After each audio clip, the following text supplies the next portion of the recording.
Bom dia, meu povo, a paz do Senhor, como que vocês estão? Aqui estamos felizes porque até aqui o Senhor nos sustentou. Hoje é mais um dia para agradecer a Deus pelo fôlego da vida. Se você acordou aí respirando, agradeça ao Senhor, amém? Vamos orar? Senhor, meu Deus, meu Pai, em nome de Jesus, Pai, nós te agradecemos, Espírito Santo, por mais um dia de vida. Que o Senhor continue conosco no dia de hoje, nos dando um dia de gozo, de paz, de alegria, de livramento da tua parte. Pai, que o Senhor abençoe nossos maridos, abençoa, Senhor, as donas de casa, nossos filhos, abençoa, Deus querido, em nome de Jesus, cada um que vai ver esta mensagem, que o Senhor possa ir adiante, vai pondo por terra, Senhor, tudo que não provém de Ti, todo impedimento, vai entrando, Senhor querido, em áreas que nós não temos mais a possibilidade de fazer algo, mas que o Senhor é o Deus do impossível, vai visitando hospitais, vai visitando pessoas enfermas, vai visitando, Senhor querido, a justiça, tribunais. Em nome de Jesus, nós pedimos que o Senhor abençoe-nos neste dia de hoje, nos dê um dia de provisão da parte do Senhor. Nós te louvamos e agradecemos por todas as coisas. Em nome de Jesus Cristo, amém, amém, meus queridos, glórias a Deus. Amados, sem mais delongas, vamos à nossa mensagem e o tema que eu daria a ela é: quando a fé abre as portas da provisão. O texto base está lá em 1 Reis, versículo 17, está em 1 Reis 17, versículo 8 e 9, que diz assim: Então a palavra do Senhor veio a Elias, dizendo: Levanta-te, vai para Serepta, que pertence a Sidom, e habita ali. Eis que ordenei ali a uma mulher viúva que te sustente. Amados, essa passagem mostra para nós um cenário de seca, de fome, de escassez. E o profeta Elias, ele havia declarado por ordem de Deus que não choveria sobre a terra. E a consequência disso foi um tempo difícil para aquele povo, onde muitos perderam as suas colheitas, muitos perderam seus recursos e até mesmo a sua esperança. Amados, nesse contexto, Deus, ele envia Elias para uma cidade chamada Sarepta, fora de Israel para encontrar uma viúva que seria responsável por sustentar por parte uma ordem de Deus. Mas ao chegar lá, Elias encontra uma mulher pobre. Imagina, amados. Você chega lá achando assim, o Senhor vai colocar uma mulher na sua vida que vai te sustentar. E aí ele chega uma mulher que estava ali aflita, à beira da morte, juntando gravetos para preparar a ela e ao seu filho a última refeição. Porque ela não sabia mais o dia de amanhã o que ia acontecer, o que ela ia comer, ela não tinha mais, a não ser, né, um pouco de farinha e um pouco de azeite. E é nessa situação, amados, desesperadora, que vemos um encontro, né, divino, um encontro marcado por Deus, um profeta faminto e uma viúva sem recursos, unidos somente por uma promessa, né, de uma provisão sobrenatural que o Senhor ia fazer. Amados, quando tudo parece acabar, quando, né, tudo está desmoronando, a gente vê que tem lutas que chegam na vida da gente que nós não entendemos, né, os porquês da vida. Mas Deus, ele sempre tem um plano. Quando tá tudo assim aparentemente acabado para você, o Senhor, ele entra com uma vírgula. Então, levanta-te e vai para Sarepta. Amados, quando os recursos de Elias se esgotaram no ribeiro de Querite, Deus ele já tinha preparado o seu próximo passo, os próximos dias, né, as próximas etapas de sua vida. E isso nos ensina que mesmo quando as portas elas se fecham, Deus ele já tem uma outra aberta.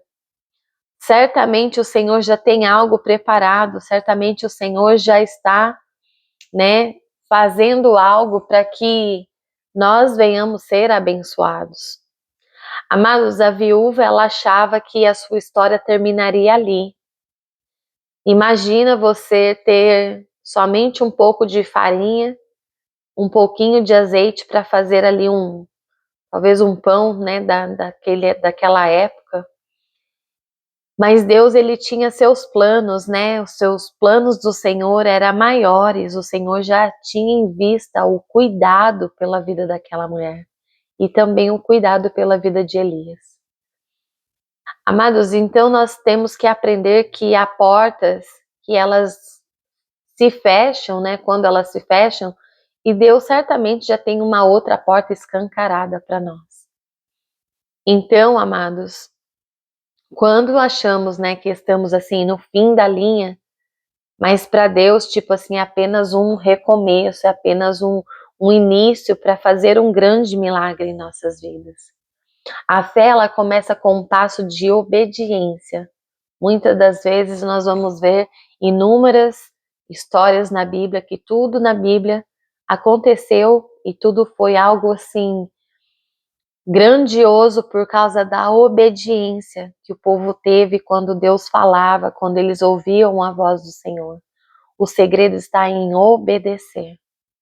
Amados, não temais, vai e faze conforme a tua palavra, mas primeiro faze dele, para mim, um bolo pequeno.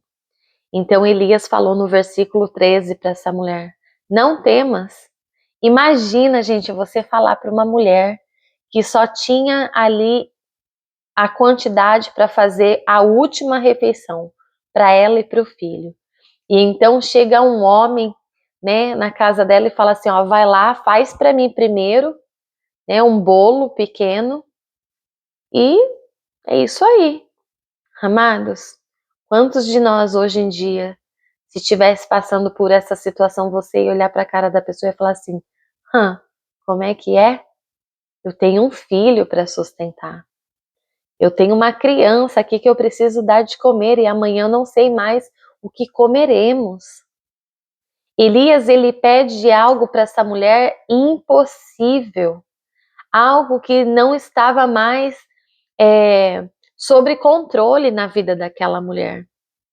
Dar primeiro pouco que ela tinha para o profeta, imagina, o que ela tinha era para fazer a última refeição. Ela já não sabia se ela ia ter para o dia seguinte. Então imagina a situação que essa mulher estava.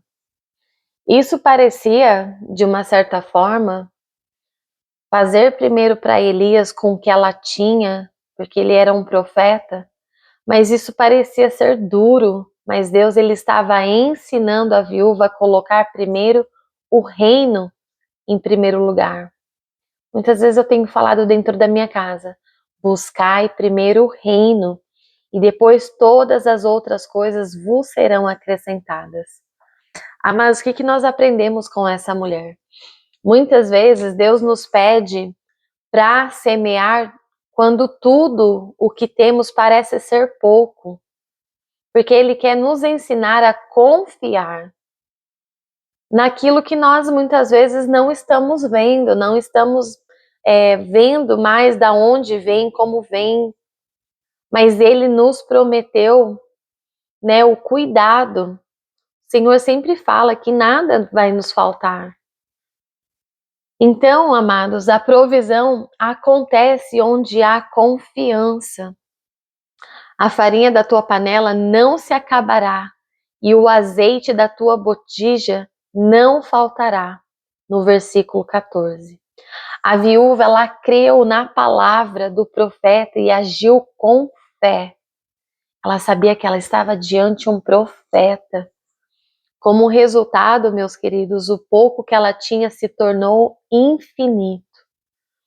Quando nós entregamos nosso último recurso nas mãos de Deus, Ele multiplica. O milagre ele não foi somente um estoque cheio de uma única vez, de uma só vez, mas era um suprimento diário. Deus ele não nos dá tudo de uma vez só, mas Ele nos ensina, amados, a depender dEle todos os dias.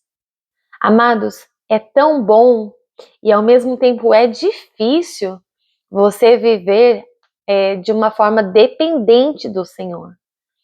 Mas quando você entrega totalmente ao Senhor, você confia nele verdadeiramente, Ele cuida, meus queridos, Ele cuida, porque eu já vivi tempos de escassez na minha vida, aonde o Senhor Ele enviava de todas as maneiras. Muitas vezes a gente não entendia como vinha, mas o Senhor Ele supriu todas as necessidades minha e dos meus filhos. Beber um pouquinho de água. Então, o Senhor, ele nos ensina constantemente a depender dele todos os dias. Amados, entenda, confiar no Senhor e depender dele é muito bom. É difícil? Sim, porque Deus vai testar a sua fé até o último minuto. Mas o Senhor, ele vai agir por você. Então, nós aprendemos que quando chega a escassez, Deus ainda é Jeová Jireh, Ele é um Deus da provisão. Quando tudo parece impossível, amados, a obediência libera milagres. E quando nós confiamos no pouco, Deus faz o muito. O que hoje para nós, por menor que seja, pode ser a chave do nosso milagre. Amados, nós precisamos entender que o milagre da viúva de Sarepta, eu sempre falo Serepta, Sarepta nos ensina que Deus, Ele conhece as nossas necessidades antes mesmo de nós pedirmos. A provisão de Deus, amados, pode vir de onde nós menos esperamos. E a fé é obedecer, mesmo quando não faz sentido. Amados, eu me lembro, eu sempre já contei outras vezes em alguns vídeos meus sobre esse testemunho. Eu estava sem trabalho, já acidentada, com 2 crianças pequenas.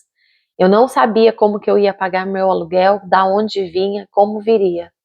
E num domingo eu estava no culto, no início do culto veio uma mulher e ela entregou um cheque para mim. Ela falou assim: o Senhor manda dizer assim, que a mão direita faz, a esquerda não comenta. O Senhor pede que você receba, que é da parte dele. Eu falei, amém, glória a Deus. Eu peguei aquele cheque dobrado no meio, coloquei na minha bolsa. E eu, quando cheguei da igreja, eu fui ver o cheque. Quando eu olhei o cheque, eu abri, eu vi um valor de $100. E guardei aquele cheque, porque eu estava vivendo vamos dizer, de grão em grão que o Senhor colocava na minha mão naquela época.